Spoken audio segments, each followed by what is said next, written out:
안녕하십니까 여러분. 오늘도 8시 20분 정도까지 좀 같이 이야기하고 놀다가 8시 20분부터 본문 내용 진행할게요. 오늘 본문은 마이크 사용하는 방법입니다. 이건 제가 유튜브나 혹은 인스타그램이나 여러 군데에서 자주 얘기했던 내용인데 아무리 얘기를 많이 드려도 이제 본식에서 사용을 잘 못하시는 것 같아서 오늘은 조금 더 디테일하게 다루려고 마이크 사용하는 법 가지고 왔고요.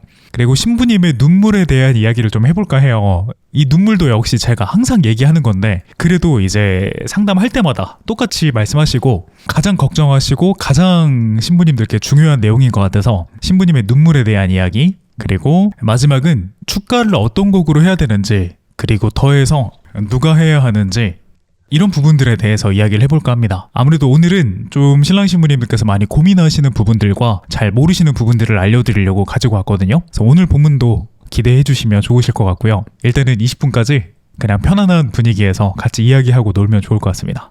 여러분, 그리고 오늘도 역시 똑같이 대본이나 혼인서약이나 맞절, 행진 문구 같은 거 만들어 드릴 거거든요. 그래서 궁금하신 거 있으시면 질문해 주시고, 또 신랑 신부님의 스토리나 사연이 있으시면 역시 올려주세요. 예지님께서 25년도 상반기에 결혼 예정이에요. 둘 다 서울에 있고 남자친구가 전라 광주 살고 지인이 많아서 광주에서 하기로 결정되었는데 언제부터 준비하는 게 맞을까요? 이제 준비라는 게 되게 방대해서 신부님께서 말씀하신 준비라는 게 이제 어디서부터 어디일까요? 만약에 웨딩홀을 계약하고 플래너 계약하고 스냅 업체, 영상 업체 찾아보고 사회자에게 연락하고 이런 것들이라면 어쩌면 지금부터 하는 게 좋을 수도 있습니다. 근데 이제 저와 함께 준비하는 본식 식순 준비라든지 문서나 이런 준비는 조금 여유롭게 하셔도 괜찮을 거예요. 만약에 신랑 신부님께서 뭔가 이렇게 좀 마음에 맞는 전문가분들과 함께 하고 싶고 또 원하는 분들이 계셨다면 그러면 최대한 빨리 연락을 해보시는 게 좋고요. 그런 게 아니라면 사실 언제나 이 진행해주시는 분들은 많이 계시니까요. 좀 차분하게 천천히 급하지 않게 하셔도 괜찮기도 해요. 혹시 예지님께서 최근에 한번 연락 주셨었나요? 최근에 25년도 문의도 가끔씩 들어와가지고 이제 제가 지금은 25년 문의를 지금 안 받고 있거든요. 그래서 24년 1월 1일부터 진행할 예정입니다. 이렇게 말씀을 드리고 있었습니다. 그쵸. 아직 연락 안 주셨었죠. 만약에 신부님께서 말씀하신 준비라는 게 뭔가 이렇게 계약하고 그런 것들이면 일찍 하시는 게 좋고, 스튜디오나 이런 것들은 대부분 플래너님께서 도와주실 거예요. 그래서 여행 어디로 갈지 이런 것들 먼저 알아보시면 좋을 것 같습니다. 25년도 상반기면 지금부터 천천히 준비하셔도 될 것 같아요. 이제 조금 꼼꼼하신 분들은 1년 반 정도부터 준비하시더라고요. 근데 결혼 준비라는 게 꼭 빨리 해야 되는 건 아니고 이제 어떤 분들은 6개월 전부터 시작하셔도 무난하게 하시는 분들도 계셔가지고 이건 딱 정답은 없는 것 같습니다. 6월 7월 예정이에요. 서울 기준이면 지금 하는 게 맞다고 하는데 수도권 외 지역이면 여유 두는 게 낫다고 해서 여쭤봤어요. 서울에서 지금 플래너는 계약하셨을까요? 근데 사실 광주도 이게 수도권 못지않게 약간 빠듯해가지고 미리 하는 게 좋긴 해요.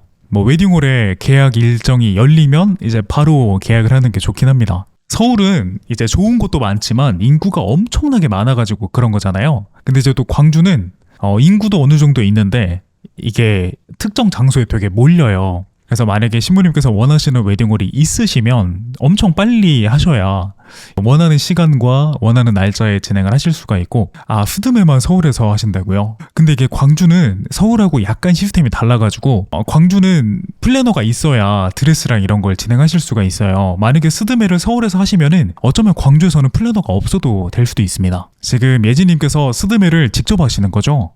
서울에 계시는 분들은 직접 찾아가지고 진행하시는 분들이 계시더라고요. 근데 광주는 플래너가 없으면 이 스드메가 진행이 불가능하기 때문에 반드시 플래너와 함께 진행을 하거나 아니면 홀 패키지를 진행을 하거나 이렇게 하시거든요. 근데 만약에 서울에서 스드메를 진행을 하신다면 어쩌면 광주에서는 플래너가 없어도 될 것 같아요. 그럼 드레스 전부 다 서울에서 해가지고 이제 내려오실 때 헬퍼님이랑 다 같이 이렇게 내려오시는 건가요?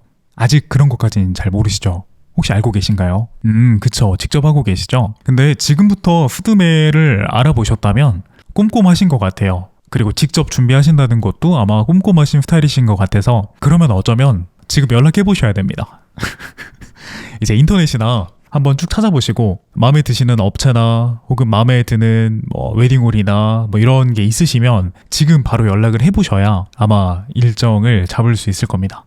서나무님께서 추천하시는 광주 홀이 있을까요? 저는 저는 항상 이제 신랑 신부님께 그 홀 하나를 추천드리거든요. 지금 홀 어떤 거 있는지는 알고 계신가요? 광주에 웨딩홀이 몇 개가 있고 어떤 웨딩홀이 약간 크고 뭐 비용이 어느 정도 되고 이런 건 한번 계산해 보셨을까요? 근데 지금 광주에서 웨딩홀 2개가 또 생겼거든요. 근데 아직 저는 거길 안 가봐가지고 지금 그 두 곳도 어떻게 진행이 되는지 제가 몰라서 거기를 제외하고 말씀드린다면 이제 추천드릴 수 있는 부분이 있긴 하죠. 연녀님께서 홀만 계약하시려고 하는 거면 플래너 없이 직접 가서 예약하셔도 돼요. 큰 차이 안 나요. 맞아요. 거의 차이 안 납니다. 스드메 때문에 플래너를 진행을 하시는 건데 스드메를 광주에서 진행을 하신다면 사실 큰 의미가 없긴 하죠. 이제 플래너 통해서 제휴되어가지고 약간 할인되는 금액보다 플래너를 고용하는 금액이 더 많이 들어가실 테니까 이제 큰 의미가 없긴 합니다. 견적서로 많이 받아보셨군요. 이제 신부님께서 어떤 예식을 원하시는지에 따라 제가 추천드릴 수 있는 홀이 다를 것 같아요. 이제 저 같은 경우는 이제 제가 신랑이고 이제 제가 결혼식을 준비하는 사람이라면 저는 약간 결혼식이 안정적으로 진행되길 원하거든요. 그리고 이제 남들과 똑같은 조건으로 진행하고 싶어요. 이제 저는 막 누구는 깎아주고 누구는 이렇게 막 말 잘해가지고 되게 이렇게 흥정을 잘하면 좀 깎아주고 누구는 이게 말없이 그냥 조용히 있으면 또 비싸게 하고 이런 걸 저는 좀 약간 안 좋아하거든요. 저는 뭐 말은 할 수는 있는데 뭔가 제가 이렇게 막 흥정하고 하는 걸 별로 안 좋아해가지고 그런 걸 싫어하는데 이제 드메르 같은 경우는 그런 게 없어요. 그냥 모두에게 똑같은 금액으로 딱 정해진 금액 그대로 진행을 합니다. 그래서 할인이 들어간다면 똑같이 그 조건에 있는 모든 분들에게 다 할인을 해주고 약간 그런 게 있고 또 드메르 같은 경우는 이 직원분들이 전부 다 무전기를 끼고 있어요. 그래서 소통이 좀 빠르고 사고가 나거나 했을 때 좀 바로바로 대처를 잘해주는 그런 부분들이 있습니다. 그래서 뭔가 결혼식을 좀 디테일하게 준비하시고 좀 약간 예식 식순이나 본식 분위기나 하객분들께 전달되는 이런 느낌이나 이런 걸 좀 중요하게 생각하신다면 저는 이걸 압도적으로 약간 드메를 추천드리는 편이에요. 다른 홀들도 장점들이 많이 있긴 한데 저에게는 이게 가장 큰 장점으로 받아들여져서 저는 드메를 추천드립니다. 최소 인원과 식대까지는 알고 있어요. 근데 25년도는 아직 진행을 안 하고 1월 달에 나온다고 하더라고요. 이제 드메르가 제가 알기로는 다음 달부터 계약이 열리는 걸로 알고 있긴 하거든요. 일반인보다 사회자님이 더 잘 아실 테니 위더스랑 드메르 중 더 추천하는 곳이 있으면 알려주세요. 저는 드메르 추천드립니다. 위더스도 좋은 홀이긴 해요, 여러분. 아시는 분들은 아시겠지만 제가 이제 위더스에서 진행을 안 하고 있습니다. 이제 그 이유가 뭐냐면 위더스가 문제가 있고 그런 게 아니라 이게 시스템이 조금 달라요. 그러니까 똑같이 안정적으로 진행이 되는데 드메르는 약간 그 피곤하고 힘들더라도 가능하다면 신랑 신부님께 좀 맞춰드리려고 하는 편입니다. 그래서 신랑 신부님이 이걸 원하시면 이게 조금 어렵긴 한데 한번 해볼게요 해가지고 이렇게 좀 맞춰보시는 편이고 위더스는 이제 약간 안전하게 진행하기 위해서 이게 굉장히 좀 폐쇄적이에요. 대부분의 사회자분들이 위더스를 조금 더 선호해요. 왜냐면 이미 다 만들어져 있고 사회자가 가서 그냥 진행만 하면 되기 때문에 대부분의 사회자분들은 위더스가 좀 더 편하다 이렇게 말씀을 하시더라고요. 근데 이제 저 같은 경우는 되게 예식의 음악도 막 전부 다 막 바꿀 수 있도록 이렇게 추천을 드리고 신랑 신부님이 안 바꾸신다고 하셔도 한번 바꿔보세요. 이게 바꿔야 이게 약간 내 색깔이 되고 신랑 신부님이 좋아하시는 곡으로 바꾸시면 나중에 추억이 되고 막 이렇게 약간 귀찮게 하는 편이에요. 그렇다 보니까 이런 부분들에 있어서 위더스가 약간 저랑 결이 안 맞아요. 그래서 제가 식순을 좀 바꾼다거나 순서를 바꾼다거나 음악을 좀 추가한다거나 하면은 약간 이런 부분들에 있어서 마찰이 좀 있더라고요. 근데 이제 제 개인적으로 느낄 때는 그렇게 진행을 해서 이제 진행이 잘 됐다면 다음번에 또 반복이 될 때는 약간 그때 잘했으니까 이번에도 알아서 하세요 하실 수도 있잖아요. 근데 이제 위더스는 10번을 진행하면 10번을 다 얘기를 해야 돼요. 이전에 했던 것들이더라도 이제 다시 얘기해가지고 이건 이렇게 하면 될 거고 저렇게 하면 될 거고 이렇게 하면 될 겁니다 하고 얘기를 한 다음에 또 잘 진행을 하고 그 다음번에 또 그렇게 진행을 하게 되면 그걸 다시 또 얘기를 해야 됩니다. 이제 그렇다 보니까 이제 제가 이게 진행하는데 너무 피로도가 많이 올라오고 약간 신랑 신부님과 같이 준비할 때 신랑 신부님도 많이 스트레스 받아 하시고 힘들어 하시고 하다 보니까 그래서 저는 포기했어요. 근데 광주에 계시는 다른 사회자분들 얘기 들어보면 위더스가 가장 편하다고 하더라고요. 가장 좋다고 하셔가지고 이게 사람마다 색깔이 좀 다르겠구나 라는 느낌을 좀 받았습니다. 그래서 제 개인적으로는 드메를 추천드리는 편이고 위더스도 굉장히 좋은 홀입니다. 근데 이제 저랑 만약에 결이 비슷하신 신랑 신부님이시라면 어쩌면 위더스가 힘들 수도 있어요. 이제 뭔가 바꾸려고 하면은 되게 이게 불편하고 하다 보니까 아쿠아 YS님께서 안녕하세요 제 최애 사회자님. 아이고 감사합니다. 결혼식 진행하실 때 기억에 남았던 특별한 식순 썰 풀어주세요. 이제 특별한 식순이라고 한다면 항상 신랑 신부님의 개인적인 이야기가 들어갔던 예식이 가장 예뻤죠. 제가 기억에 남았던 건 뭔가 뭐 춤을 되게 잘 췄다거나 혹은 뭔가 깜짝 쇼를 했다거나 이런 것들보다는 되게 뭔가 지금 제가 생각해봐도 되게 뭔가 마음이 좀 찡하고 감동적인 그런 두 분만의 이야기, 그런 게 잘 드러났던 예식이 가장 예뻤던 것 같아요. 그리고 끝나고 나서도 하객분들이 되게 좋았다는 얘기를 많이 해주시더라고요. 예지로그님께서 제 본가는 강원도고 남자친구 본가가 광주라서 광주에 대해 불만이 있다가 사회자님 알게 된 후로 광주에서 하자고 노래 부르니까 남자친구가 어이가 없어 하더라고요. 아, 신부님 영광입니다. 아, 세상에. 너무 영광이에요. 어떡해요. 우선 25년도 예식이라고 하셔서 제가 지금은 25년도 여유가 좀 있거든요. 그래서 나중에 문의 주시면 친절하게 안내드리겠습니다. 아직 이름 못 정했어요. 님께서 유튜브로 왔어요. 라고 해주셨습니다. 아까까지 인스타그램에서 같이 봐주신 분이시죠? 몽님께서 서나무 사회자님 완전 강추해요. 광주에서 하시는 분들 기회되면 꼭 하세요. 몽님 저랑 지금 예식 진행하셨나요? 어떤 신부님이시죠? 우선은 또 추천해 주셔서 감사합니다. 네. 문희 신부님이시군요. 자, 여러분 오늘 본문 내용 진행하겠습니다. 첫 번째는 결혼식 꿀팁인데 오늘은 어떤 걸 가지고 왔냐면 본식 마이크 사용법을 가지고 왔어요. 이건 제가 항상 되게 자주 얘기하는 내용이잖아요. 그래서 마이크를 가까이 해야 된다라고 맨날 말씀을 드리는데 이제 여러분들이 알고 계시긴 하는 것 같아요. 제가 방송하거나 혹은 이제 질문해가지고 잘 들리려면 어떻게 해야 되죠? 하면 대부분 이제는 마이크를 가까이 이렇게 말씀하시더라고요. 그리고 제가 그 가까이 해야 된다는 영상을 인스타그램에 올려가지고 릴스가 어느 정도 조회수가 나와서 이제 거기에서도 많은 분들이 알고 계시는데 얼마나 가까이 해야 되는지 모르시는 것 같아요. 왜냐면 저랑 같이 진행하셨던 신랑 신부님께 제가 상담하면서 계속 말씀을 드리고 본식 중에서도 이제 혼인서약 읽으실 때 이제 신랑 신부님께서는 천천히 준비해 주시고 준비가 되시면 마이크를 가까이 하신 다음 큰 소리로 읽어주시길 바랍니다. 이렇게 말씀을 드리거든요. 그럼 이제 제 목소리를 들으셨는데도 그래도 이 마이크가 가까이 안 가는 것 같아요. 그래서 이게 신랑 신부님들께서 가까이 하는 건 알지만 얼마나 가까이 해야 되는지를 잘 모르시는 것 같다, 이런 생각이 들어서 그래서 오늘 이걸 가지고 왔습니다. 여러분, 마이크를 가까이 한다는 게 얼마나 가까이일까요?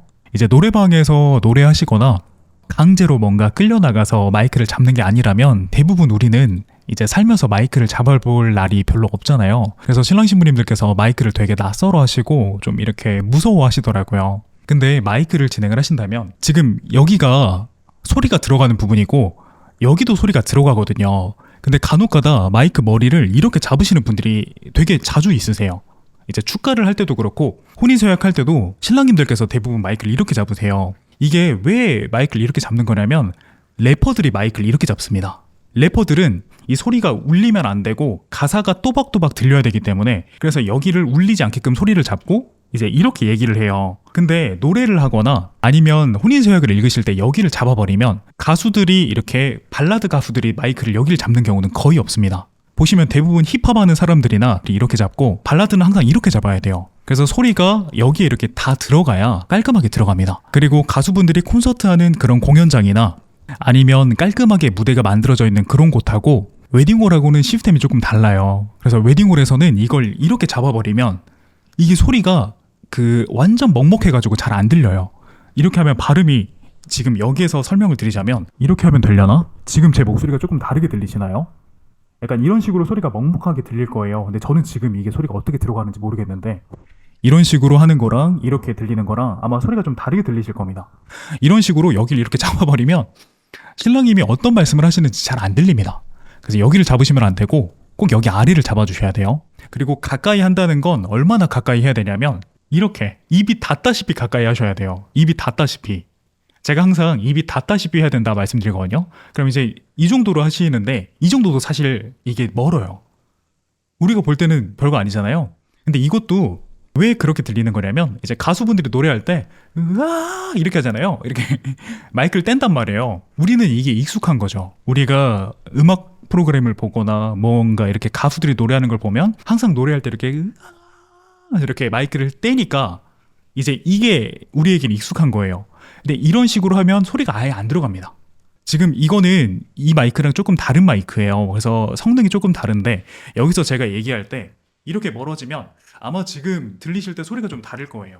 이게 이렇게 멀리서 얘기하는 거랑 이렇게 가까이에서 얘기하는 거랑 소리가 완전히 다릅니다. 마찬가지로 이 웨딩홀에서 사용하는 마이크는 지금 여기서 보시면 이 정도 거리하고 이 정도 거리하고 완전 다르게 들려요. 그럼 지금 이 마이크로 제가 보여드린다면 여기에서 이렇게 들리는 소리랑 아마 여기에서 이렇게 들리는 소리랑 이 정도 거리의 차이가 웨딩홀 마이크는 이 정도 차이입니다. 그러면 신랑 신부님이 여기서 얘기하면 제가 지금 여기서 이렇게 얘기하는 것처럼 이렇게 들리는 거죠. 근데 여기서 이걸 살짝 붙여서 이렇게 말씀을 해주시면 신랑님의 목소리가 지금 이런 식으로 들릴 겁니다. 그래서 항상 마이크를 사용하실 때는 이게 이렇게 닿아야 돼요. 근데 이제 요즘에는 코로나가 있다 보니까 그래서 이제 닿다시피라고 얘기를 하는데 저는 원래 노래할 때 마이크를 입에 붙이고 노래했어요. 항상. 이게 마이크를 이렇게 열어보면 여기에 막이 있어요, 여러분. 제가 이렇게까지 설명드릴 생각은 못했었는데 이런 게 들어있습니다. 그러니까 지금 보시면 여기 이런 게 있잖아요. 여기 보시면 이렇게 떨어져 있다 보니까 이걸 이렇게 보면 이미 여기에 거리가 있어요. 그래서 내가 입을 여기에 이렇게 가까이 붙이더라도 그래도 이거하고는 좀 떨어져 있는 거죠. 지금 예지님께서 호흡이 들어가서 듣기 불편하지는 않나요? 라고 말씀해 주셨잖아요. 이게 들어있기 때문에 괜찮습니다. 이게 안에 들어있기 때문에 호흡 소리가 여기에 마이크에 안 들어가요. 여기서 이렇게 하면 여기에서 다 막히니까 그래서 괜찮은 거죠. 소리 신부님께서 나 너무 잘했던 것 같은데 영상 보내드리고 싶다. 아주 잘하셨죠. 네. 그래서 여러분들께서는 가능하다면 이제 위생적인 부분이나 이런 게 크게 신경 쓰이지 않으신다면 마이크는 입에 이렇게 붙이는 게 가장 좋습니다. 이거 꼭 기억해 주세요. 그래서 제가 대본을 작성해 드리거나 혹은 예식 진행할 때 마이크를 가까이 하시고 큰 소리로 이렇게 말씀을 드리면 꼭 마이크가 입에 닿다시피 이렇게 얘기를 해주세요. 마침 이게 제 사무실에 있어가지고 제가 좀 약간 디테일하게 설명을 드렸네요. 그럼 또 있는데 이제 혼인서약할 때 이건 신부님들께서는 많이 그러지 않으시는데 신랑님들께서 이렇게 하시더라고요. 이것도 마이크가 있으니까 이제 이걸로 예를 들어서 설명을 해드리면 좋을 것 같습니다. 여기에서 신랑님들께서 하실 때 첫 번째 이렇게 하겠습니다 하고 신부님이 하시잖아요. 그럼 마이크를 이렇게 내리시더라고요. 이렇게 마이크를 내리셨다가 둘째 이렇게 하겠습니다. 또 내리시고 그 다음에 이렇게 옆에서 읽으시면 그 다음에 또 이렇게 들으셔서 이렇게 하시는 분들이 거의 70% 정도 되시는 것 같아요. 근데 제가 이거는 이때까지 한 번도 얘기한 적이 없었거든요. 그래서 이것도 알고 계시면 좋을 것 같아요. 여러분 읽으실 때 신랑님들께서 이걸 이렇게 마이크를 이렇게 내리지 마시고 그냥 들고 계시면 됩니다. 그래서 첫 번째 이렇게 하겠습니다. 이렇게 했다가 두 번째 이렇게 하겠습니다. 이렇게 하고 이렇게 말씀하신 다음에 2023년 11월 23일 신랑 서나무 하고 읽으실 때도 이렇게 들고 계시고 그 다음에 끝나면 이렇게 내리시는 게 좋아요. 노래방이나 혹은 장기자랑 할 때 이렇게 했다가 이렇게 노래하고 한 다음에 이렇게 했다가 다시 노래할 때 이렇게 확 들고 이렇게 하는 경우도 있잖아요. 그래서 이렇게 하지 말고 끝까지 계속 마이크를 들고 계셔야 이게 예쁩니다. 지금 소리 신부님께서 우리 신랑 너무 잘했는데 보여주고 싶다 키키키라고 하셨는데 지금 얼마나 이게 영상이 예쁘게 나왔으면 신부님께서 보여주고 싶으시겠어요. 그쵸? 그래서 여러분들께서는 꼭 마이크를 가까이 해주시고 마이크를 내리지 말고 계속 들고 계시는 게 좋습니다. 그래서 우리가 이런 마이크를 사용하는 걸 참고하기 위해서는 가수나 이런 분들을 보시면 안 되고 이제 뭐 백상예술대상 뭐 이런 거나 아니면 뭐 연예가 중계 이런 거 할 때 그 리포터 분들이 마이크 들고 있잖아요. 기자분들이 그걸 보셔야 돼요. 우리는 말을 하는 거니까 말하는 사람들이 마이크를 어떻게 쓰는지 그걸 알아야 됩니다. 그래서 여러분들께서는 노래하는 사람들의 마이크를 보지 마시고 말하는 사람들, MC들이 사용하는 마이크를 눈여겨보셨다가 나도 저렇게 해야겠구나 라고 해주시면 됩니다. 예지신부님께서 어머 진짜 꿀팁이네요. 내리는 게 예의라고 생각했는데 아니었네요. 그럴 수도 있겠군요. 이제 신랑 신부님께서 마이크를 내리는 게 예의라고 생각하실 수도 있겠네요. 저는 그런 생각을 못 해봤는데 저도 배웁니다. 그러시겠구나. 그래서 저는 이제 옆에서 보면서 왜 마이크를 내리시지? 이렇게 생각했었는데 마이크를 내리는 게 예의라고 생각이 들 수도 있을 것 같아요. 우리나라에서는 그럴 수 있을 것 같습니다. 쭈미러브님께서 너무 좋아요. 생각지 못한 부분인데 감사합니다. 그리고 김지웅님께서 안녕하세요. 금주에 사회를 보는데 많은 도움이 되었습니다. 사회자분들도 마찬가지예요. 사회자분들도 마이크를 꼭 가까이 붙이셔야 됩니다. 그리고 이거는 제가 다른 분들께 안 알려드리는 저만의 팁인데 어떤 거냐면 이제 사회 보시는 분들 있잖아요. 사회 보시는 분들이 이렇게 생긴 스탠드 마이크도 있고 이렇게 생긴 무선 마이크도 있어요.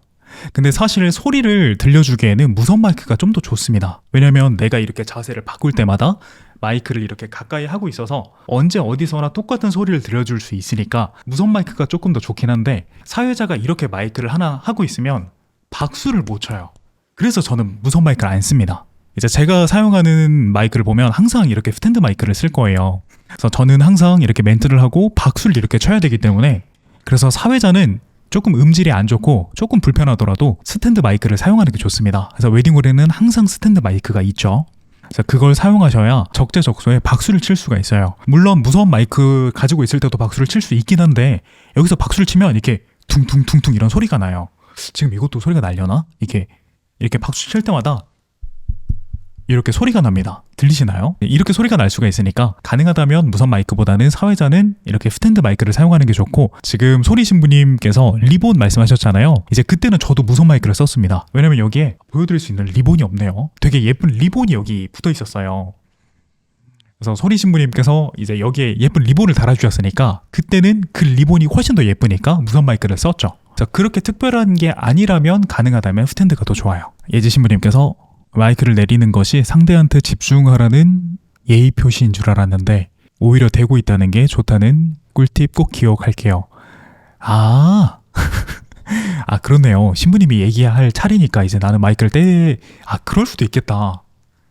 그러니까 저는 이제 마이크를 항상 쓰던 사람이다 보니까 이제 전혀 그런 생각을 못 했는데, 지금 생각해 보니까 그럴 수 있을 것 같아요.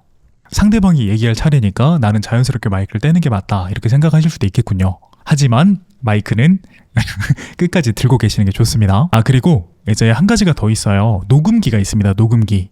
여러분, 이게 본식 영상 진행을 하시면 결혼식에서 영상팀을 부르지 않으시는 분들도 요즘에는 꽤 계시는데, 영상팀을 부르시면 녹음기를 사용하실 때가 있어요. 이제 이렇게 생긴 녹음기가 있는데 이걸 여기에 이렇게 붙여두시는 경우가 있어요. 이제 제가 사용하는 이런 녹음기는 휴대용 녹음기라서 굉장히 작은 건데, 이렇게 생긴 거 말고 정말 마이크만한 게 있을 때도 있어요. 대부분은 성능이 더 좋으니까 영상 작가님들이 이렇게 막 주먹만한 걸 다 하시거든요. 되게 커요. 이만해요. 이제 이렇게 생겼습니다. 그럼 이제 신랑 신부님께서 헷갈리실 때가 있어요. 그래서 뭔가 이 녹음기가 마이크이신 줄 알고 여기에다가 이렇게 말씀하실 때도 있거든요. 근데 지금 이렇게 얘기하면 아까 제가 말씀드렸던 것처럼 소리가 여기로 들어가야 되는데 이게 이렇게 되어버리니까 엄청 소리가 이상하게 들어가요. 지금 제가 여기에서 얘기할 때 이렇게 얘기하는 것처럼, 여기에서 이렇게 얘기하면 소리가 좀 다르게 들리시죠? 이렇게 얘기하는 거랑 이렇게 얘기하는 게 달라요. 여기서 여기가 이 마이크가 여기 녹음기가 달려 있으면 그냥 이렇게 얘기를 하셔야 돼요. 이렇게. 근데 이게 만약에 여기에다 얘기를 해서 마이크가 이렇게 되어버리면 마이크가 이쪽으로 가니까 소리가 잘 안 들립니다. 입력이 제대로 안 되는 느낌 잘 살려주셔서 정말 체감돼요. 지금 잘 되죠? 이제 저는 이게 어떻게 소리가 들리는지 지금은 모르니까 어쨌든지 마이크를 믿으면서 지금 보여드리고 있는 건데, 그래서 이게 이렇게 되면 여기가 이렇게 딱 닿아야 잘 들려요. 그래서 녹음기가 여기 있으면 녹음기는 무시하셔도 됩니다. 대부분은 이렇게 생긴 녹음기 이렇게 달려있고, 또 지금 이렇게 생긴 거 있잖아요. 이런 모양이 여기 달려있을 거예요. 그건 무시하시고 그냥 여기에다가만 이렇게 얘기를 해주시면 됩니다. 그럼 마이크 사용법은 끝났습니다. 혹시 오늘 제가 말씀드린 내용 중에서 좀 궁금하시거나 헷갈리시는 부분 있으신가요? 헷갈리는 부분이 있으시면 제가 다시 설명해드리겠습니다. 경희님께서 녹음기가 아닌 마이크에 가까이 꼭 기억하겠습니다. 그리고 이걸 녹음기에다가 말씀을 하셔버리면 이게 본식 날에 하객분들이 잘 안 들리는 문제도 생기는데, 또 어떤 게 문제가 생기냐면 이 마이크랑 녹음기는 조금 달라요. 녹음기가 훨씬 더 예민합니다. 그럼 아까 그 예지님께서 숨소리가 들어가서 좀 거슬리진 않을까요? 라고 말씀해 주셨는데, 그것처럼 녹음기를 너무 가까이 대면 녹음기에는 이런 필터가 이렇게 마이크처럼 들어가지 않기 때문에 호흡 소리가 다 들어가요. 녹음기에. 그러면 본식에서는 하객분들은 잘 안 들리는데 나중에 영상 작가님이 편집하실 때 이 음성을 여기에다가 입력하면 음성 소리가, 목소리가 엄청 크고 이런 소리가 다 들어갑니다. 그래서 녹음기는 일부러 작가님들이 약간 밑으로 이렇게 해놓으시는 거거든요. 그래서 이 거리를 잘 알고 계시면 아마 본식 날에서도, 그리고 나중에 우리의 영상에서도 되게 예쁜 오디오가 들어갈 겁니다. 마이크 대고 하면 화장이 지워지진 않나요? 이 마이크가 여기 닿지만 않으면 됩니다. 입에 닿다시피 이 정도면 충분해요. 그리고 혹시나 마이크가 이게 입에 닿아가지고 신부님들 입술이 살짝 이렇게 된다고 하면 헬퍼님이 계시니까 괜찮아요. 헬퍼님께서 바로 이렇게 만져주시고 면봉에다가 이렇게 발라가지고 다 해주실 겁니다. 이렇게 마이크 사용법 마무리하겠습니다. 너무너무 꿀팁 같은 말씀이라 다 소중하고 말씀해 주셔서 감사합니다. 아이고, 소중하게 생각해 주시니까 제가 더 감사합니다. 자, 그럼 두 번째는 이제 잘못된 웨딩 정보를 좀 바로잡는 그런 코너예요. 이건 이제 많은 분들이 이야기해서 되게 일상처럼 알고 계시는 내용인데 그게 조금 잘못 와전이 되어가지고 신랑 신부님께서 오해하시는 부분들이 있으니까 그걸 바로잡는 순서입니다. 오늘은 신부님의 눈물에 대한 이야기를 해볼까 해요. 제가 신랑 신부님과 만나 뵙고 같이 상담하고 이야기하다 보면 이제 울까봐 걱정이라는 분들이 엄청나게 많아요. 혹시 여러분들도 이렇게 생각 드시나요? 신부가 결혼식에서 울면 약간 팔려가는 느낌 나고 사연 있어 보이고 안 예뻐 보일 것 같다, 이런 느낌이 드시나요? 근데 제가 이걸 반대로 여쭤봐요. 이제 하객분들께 이렇게 보일까봐 걱정이다 라고 하시는데, 혹시 신랑 신부님께서 다른 결혼식에 가셨을 때 이제 혹시나 그 예식에 신부님이 눈물을 흘리시고 좀 우시고 하면은 그분이 사연이 있어 보였나요? 혹시 그분이 이렇게 울어가지고 안 예뻐 보였나요? 이제 제가 이렇게 여쭤봐요. 그럼 대부분은 이제 그렇지는 않았다고 하거든요. 그러니까 이제 이런 것들도 약간 오해가 생긴 거죠.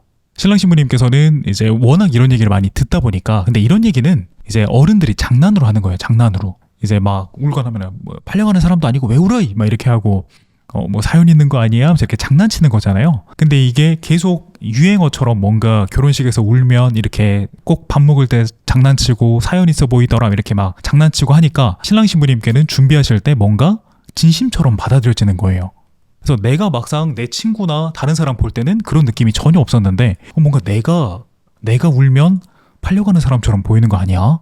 뭐 사연 있어 보이는 거 아니야? 막 이런 생각이 들고 안 예쁘게 보이면 어떡하지? 이제 이런 생각을 하실 거예요. 역시 신부님들께서 가장 걱정하시는 주제인 만큼 지금 채팅창이 좀 뜨겁군요. 제가 일단 설명드리고 답변 드리겠습니다. 네, 여러분, 이제 여기는 괜찮을 거예요. 제가 지금 말씀드렸던 것처럼 팔려가는 것처럼 보이지 않고 사연 있어 보이지도 않고 안 예쁘지도 않을 겁니다. 이제 그 순서에는 아마 하객분들도 다 울고 계실 거예요. 내가 눈물이 난다면 나만 우는 게 아니라 아마 하객분들도 다 울고 계실 거기 때문에 크게 걱정하지 않으셔도 됩니다. 그래서 다들 공감해 주시고 오히려 그런 순서가 조금 더 감동적으로 보이면서 우리 결혼식 안에서 굉장히 소중한 추억이 그 안에 담길 겁니다. 그래서 너무 걱정하지 않으셔도 괜찮아요. 그리고 또 두 번째로 오히려 눈물이 났을 때보다 눈물이 안 났을 때 조금 더 말이 더 나와요. 그래서 하객분들이 신부 독하더라 막 이런 얘기도 하고 감정이 없다 막 이렇게 장난치기도 하고 티다 티 요즘에 티 이런 얘기 많이 하잖아요. 그래서 신부가 티던데 근데 알고 보니까 신부님은 F셨어 막 이런 경우가 있어요. 그러니까 오히려 너무 억지로 참지 마시고 눈물이 안 나는데 눈물을 막 억지로 흘리는 건 그건 잘못된 거고, 눈물이 나신다면은 억지로 참지 마시고 그냥 흘려버리셔도 괜찮아요. 그래서 너무 걱정하지 않으셔도 됩니다. 그럼 눈물이 나는 이유를 제가 말씀을 드릴 텐데 그 전에 지금 채팅방에서 걱정해 주셨던 것들 다 해결하고 가겠습니다. 이제 마음이 편해야 되기 때문에 예지님께서 안 예쁠까봐가 가장 클 것 같아요. 점점 공감. 우선은 예지님께서 안 예쁠까봐 걱정된다고 하셨고, 그리고 하객 입장에서는 괜찮았다 말씀해 주셨습니다. 하객 입장에서 괜찮았다면 내 입장에서도 분명히 괜찮을 거예요. 걱정하지 않으셔도 되고, 경희님께서 화장이 지워질까봐 걱정이다. 이것도 되게 많이 고민하시잖아요. 근데 이게 옛날하고 지금하고 조금 달라요. 옛날에 헬퍼님이 그냥 드레스만 잡아주러 오신 분이시거나 아니면 약간 알바 이모시거나 아무것도 잘 모르시거나 이러면 뭐 화장이 막 번지고 그런 경우도 옛날에는 많이 있었죠. 근데 요즘에는 대부분 헬퍼님들이 컨설팅과 다 제휴되어 있고 드레스 샵이랑 다 제휴되어 있으시고 또 교육을 받고 나오시다 보니까 대부분 신부님의 메이크업도 다 만져주십니다. 그래서 크게 번지지 않고 문제가 거의 없을 거예요. 이제 본식 진행하다 보면 정말 많이 우시는 분들도 많아요. 이제 저랑 진행하다가 이제 감정이 푹 받치셔가지고 막 꺼이꺼이 우시는 분들도 계셨는데 그때도 화장 괜찮았습니다. 그러니까 너무 걱정하지 마시고, 문제는 헬퍼님이 이걸 빨리 발견하셔서 눈물이 났을 때 바로 닦아주시면 괜찮아요. 근데 만약에 이거는 진짜 만약이에요. 뭐 다 그러신다는 게 아니라 만약에 헬퍼님이 이제 잠깐 어디로 이동을 하셔가지고 뭐 가지러 가셨는데 신부님이 그동안에 막 2분 3분 동안 계속 이 눈물이 여기 머금어져 있어가지고 그러면 이제 그때 메이크업을 다시 할 수는 없으니까 그런 문제가 되겠죠. 근데 신부님이 눈물 흘리시고 나서 거의 30초 이내로 헬퍼님이 바로 오셔가지고 만져주시고 이렇게 진정하실 수 있도록 도와주시면 화장도 거의 괜찮을 거예요. 경희님과 쭈미님께서 저도 울까봐 걱정인데 화장이 많이 번질까봐서 울면 코랑 눈이 빨개져서 화장도 지워지고 걱정입니다. 제가 화장이 지워질까봐 걱정이신 거잖아요. 근데 거의 지워지진 않을 거예요. 대부분은 요즘에는 또 막 방수되고 막 여러 가지 기능이 있는 기능성 화장품들이라 그렇게 쉽게 망가지진 않고, 이게 아까 말씀드린 것처럼 막 2분 3분 동안 눈물이 여기 뜨겁게 머금어져 있어가지고 화장이 다 불어가지고 이렇게 돼버리면 그건 사고죠. 자, 그게 아니라면 헬퍼님이 조금만 만져주셔도 금방 다시 원상복구가 되고 괜찮을 겁니다. 저희 집은 신부와 친정엄마는 웃는데 남편과 시어머니가 같이 울어서 친정 어르신들이 아들 팔려가냐고 점점 그러니까 이것도 아마 그러니까 친정 어르신들이라고 했잖아요. 이것도 아마 장난으로 얘기하셨을 겁니다. 그러니까 장난으로 얘기하고 농담으로 얘기한 건데